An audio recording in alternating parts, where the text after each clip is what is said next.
Hey, what's up, everyone? Welcome back to the channel. I hope you're all having a wonderful day or night and that you'll enjoy the video. And thank you so much for watching. So a guy just told me that he doesn't want to talk to me anymore because I'm not consistent enough for him. Because I didn't reply to him for 6 hours. Wow. Well, I'm not trying to defend him or anything, but maybe he felt like you started to play games. I don't know the entire story, but I went through your comments and apparently everyone agreed with him, including this lady right here. Maybe she's right, maybe consistency is the key. In a world where everyone's advice is play hot and cold, play games, I may understand where he's coming from. I also understand being busy, being at work, not being able to reply, but I also know it takes 30 seconds or less to send a text saying, I'm gonna be busy for the next few hours, I'll talk to you when I'm done. So let me tell you another dating horror story because I have way too many not to share. You know, this story happened like 2 or 3 years ago, so I can't exactly remember everything, but there's a few things that you just don't forget. So I matched with this guy on Bumble and we just have a vibe. So we start like video chatting every night and he's like showing me his dog and like Oh, for the love of God, can you get to the point already? we talk all day and he's sending me pictures of his dog and like just telling me about his life and we just like have a really nice vibe. And we clearly are like very into each other. After a week or so of talking, we decide to go on a date and I'm like all happy because I'm into this guy and I'm thinking like this may be the one, like I always do, by the way. So it gets to the morning of the date and I haven't heard anything from him yet. It gets to the time of the date and he still hasn't said anything, even though I sent him a message earlier asking if like we're still up for meeting. And at this point, I'm like really confused at what's happening because he looked like he was really interested. So after a few hours, he sends me a message and says that his dog ate chocolate and he had to go to the vet. And I'm just like, I'm not believing that story. A part of me was like, that is not true. But I just thought, do you know what? That's fine. I'll keep talking to him. So we keep chatting for another week and then we decide to go on another date and try to actually have a date this time. When he gets to the first date and he actually shows up, I feel like we had a good connection and there was like good conversation going on and I found him attractive. So I thought, well, there's definitely going to be a second date. So we video chat for like maybe a week or two before he asked me on a second date. So we had like normal conversations. Everything was good. There was no reasons for anything for him to just like, stop talking to me. Apart from the fact that I wore glasses on the last video chat that we had. And I am very much blind, so I need to have contacts or glasses to be able to see. And I don't know, his reaction was kind of weird when I put my glasses on that video chat. And after that, it was like the day after it was our date. So I don't know if it is related, but I'm just saying that is what happened. To be fair, that can come from my insecurities, but I don't know. So it gets to the day of the second date, and this guy says nothing to me. Again, he ghosts me again, and this time he doesn't even reply to my messages. He just doesn't talk to me ever again till 2 or 3 months ago, where he sends me a message after 3 or 4 years. Like, are you insane? What is happening with people? Moral of the story, I have no idea. I don't know how you turned that into a horror story because it's really not. Texas Chainsaw Thingy, that's a horror story. This was a bad experience. This is real world and unfortunately it's bad, but you're gonna have more like this. But this is why, ladies, we stop listening to you in the middle of the story. It's not because we're not interested, it's not because we don't care, because we do. But if in the middle of the story I already forgot how it started because it takes 3 to 5 business days for you to finish, this is why we stop listening. People always say you can't get into a relationship until you love yourself fully, but I don't think those people realize how much you can actually love yourself. Like, I'm eating right now, and my thought process is, enjoy your food, babe. I love you. You deserve to feel good. I hope this makes you feel good. And if someone else came into my life right now and tried to talk to me like that, like the way that I would talk to myself, I'd be like, yo, off. I got it from here, dude. I can handle it. Like, I don't need your love. I think I'm gonna die alone, and I think I'm gonna be happy about it. TBH. Just be honest. TBH. Alright, well, I like that. Even that weird dance to tell us how happy you are, yeah, that was great. And don't get me wrong, I get it. You're happy by yourself, you don't want anyone else in your life, perfect. But then again, 5 minutes later, this happens. So I've been single for the past like year and a half, 2 years-ish. And something that like I really value in a relationship is physical affection, specifically forehead kisses. And when someone puts their hands on my face like this and just like leaves them there.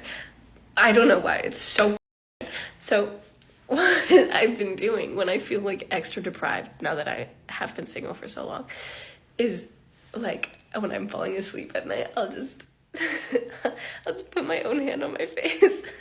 And it sounds really sad, but I swear it's not sad. I will put my own hand on my face like this, and I'll just like, if you leave it there for like 5 minutes, you'll start to imagine that it's someone else's hand, and then you'll fall asleep thinking that you have someone else's hand on your face. I'm telling you, it works.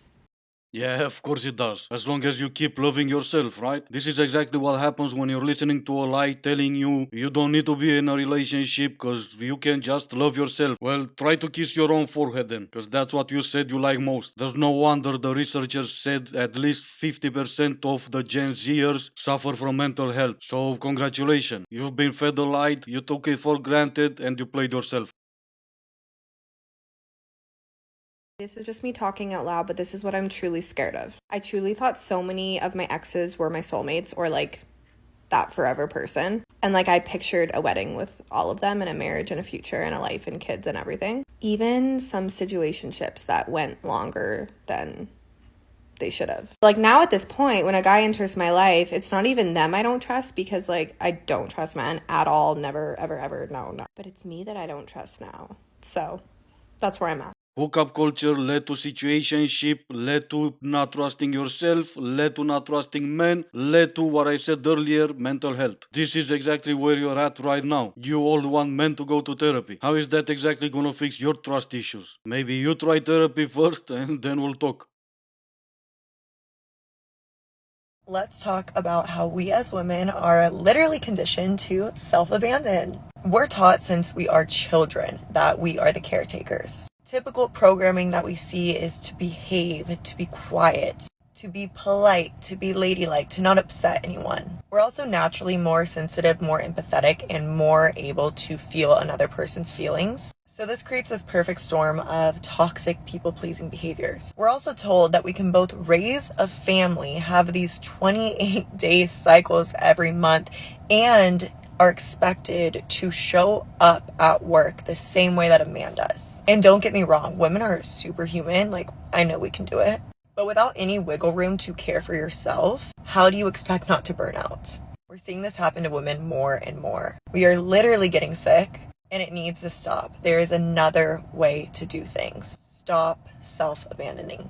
Alright, so we moved from angels, queens and goddesses to superhumans now. That's great. One more reason for me to laugh. No one's conditioning you. No one is programming you to feel a certain way. Nurturing is written into your DNA. It's basic biology. It's that feeling you had when you held your favorite doll for the first time when you were 5. You try so hard to be men without understanding that we are that different. We took apart our favorite toy when we were 5 just to see what's in it. That burnout feeling that you have while chasing your career, while trying so hard to be like a man, is because something is missing in your life. Yeah, you made it on a professional level, maybe, if you have that career, but there is that part that you're missing on a human level. I was actually waiting for you to come up with a solution to that problem. Instead, all you said was stop self-abandoning. I guess I was asking for too much.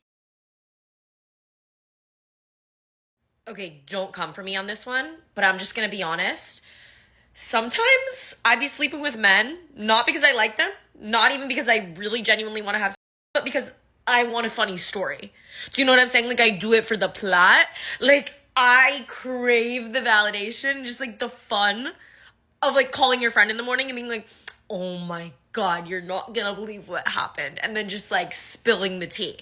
Like, sometimes I sleep with men because I'm like, they're gonna give me a good story. Alright, so not for other reasons except for the plot. You're a 304 for the plot. Alright, got it. I guess on behalf of so many men, thank you. I'm sure so many F-boys out there appreciate what you do. They want you to keep doing it, and they would not be who they are if not for you, or so many others like you. So good on you, princess. You be the best you can be. Let me tell you something. One of the best feelings after getting out of a toxic relationship is driving and missing your turn, watching the GPS redirect you, and then looking in your passenger seat and it's empty. I just missed my turn and I looked at my seat and I was like, hell yeah. I made a mistake, and the only person punishing me for it is me. It's a win. It's a win. So making sure you don't miss your next turn is toxic behavior now. Alright, got it. If that's what you really think, yeah, you're gonna have a lot of wins moving forward. Alright, let's see now. POV, you're 30 and unmarried, while the 22-year-old Gen Z at work gets engaged. Hello? Mom? Yeah. Can you come get me? People are getting engaged. Yeah, but who's the strong and independent one? You are, right? You win. Ask your mom to give you a cookie. I find comments like this absolutely hilarious because a pretty girl knows she's pretty. She gets told she's pretty on a daily basis. So do you think a comment like this is really gonna knock my confidence? The answer is no. Well, maybe he wasn't trying to knock your confidence. Or maybe he was. Maybe you're not as pretty for him. Or maybe you are. Knocking your confidence or not, you did made a video responding to his comment. And to be fair, every Gollum lookalike on Instagram gets told she's pretty at least 10 times a day. So, not a very solid point. Is it a red flag if a guy asks for your body count? I don't think it's a red flag. I think it's a red flag if he judges you off of it, though. I think it's okay to ask, though. Have you been asked that before? Yeah. I've been judged off of it. I've been asked it. I think it's okay to want to know, but it's pretty fucked up to judge someone off of it. Typically, would you just be honest? Or would you kind of be like, oh, that's not relevant? I'd be honest. I mean, honesty is key. If they don't like it, find someone who will. Yeah, and even though I kind of agree with that last statement, find someone who will, it's still gonna be pretty hard to find that one that will. And I don't agree with that statement. You should not judge anyone based on that. What exactly do you think people judge you on? And yeah, I know it's not fair to judge someone. Well, welcome to the real world. People judge people all the time. And it's exactly your past actions and your past decisions that people will judge you for. Anyway, let me know what you guys think. This is gonna be the end of the video. As always, I do hope you enjoyed it. If you didn't, I still appreciate you for making it this far. Thank you all so much for watching. Stay safe and I will see you in the next one.